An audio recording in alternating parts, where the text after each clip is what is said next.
Բարի օր ժողովուրդ ջան։ Ուրեմն այն ուժեղ Հայաստանը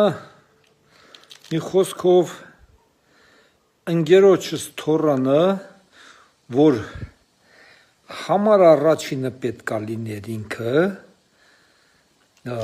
նա էր Սամվել Կարապետյանի հետ աշխատողը բան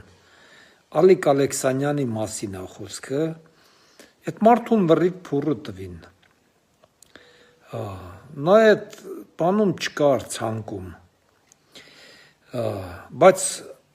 նա էր միակ գործանողը, իրական աշխատողը ուժեղ Հայաստանի նա էր, բայց նա այդ ցանկում չկա։ Առաջինից մինչև 30 այդ մարդը չկար։ Դե լավ, դա հեչ փուրը տվին։ Հիմա ժողովուրդ ջան նոր լսեցի, այսինքն տեսա ես իմ աչքով, Նարեկ Կարապետյանը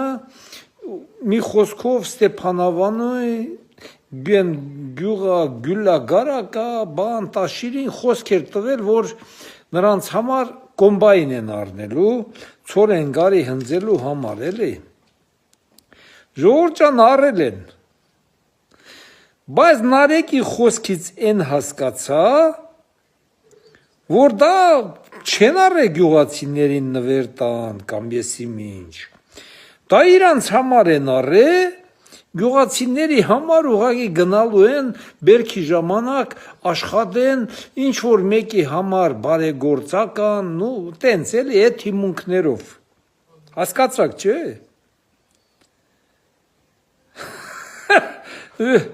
Էսա ժողովուրդ ջան, լմյատ կարող է ես լավ չեմ հասկացի, բայց դժվար ես վատ սխալ հասկացած եմ, ես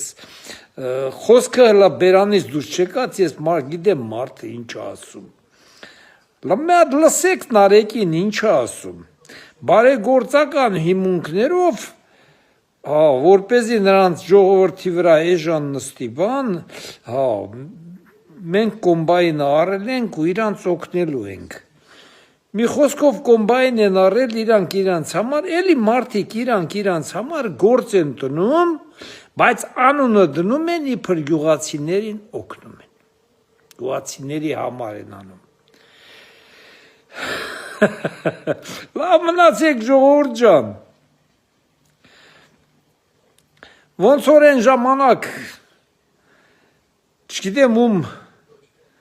Նիվա տվին, բնակարան տվին, հետո գնացին հետվեկալին, այդ նույն բանն է դառնում, էլի։ Լավ մնացեք, լավ օր եմ ցանկանում բոլորին ժողովուրդ ջան, լմյատ ուշադիր լսեք Նարեկին։ Ու հետո խոսքել կա այսօր ինչ որ հնարավոր է Նարեկին էլ ձերբակալեն, բայց ես ասում եմ, ես Ալիկ Ալեքսանյանի համար իմ ընկերոջս թորնա, ես ափսոսանք եմ ապրում, այդ երեխեն հենց սկզբի օրից միակ աշխատողներ, միակ չարչարվողը, հիմարություններ բան ասում էր,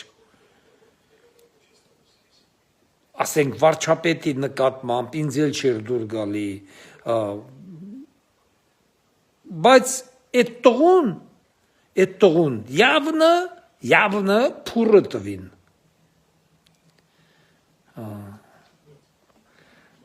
ինչ ասեմ, լավ չի ժողովուրդ ջան։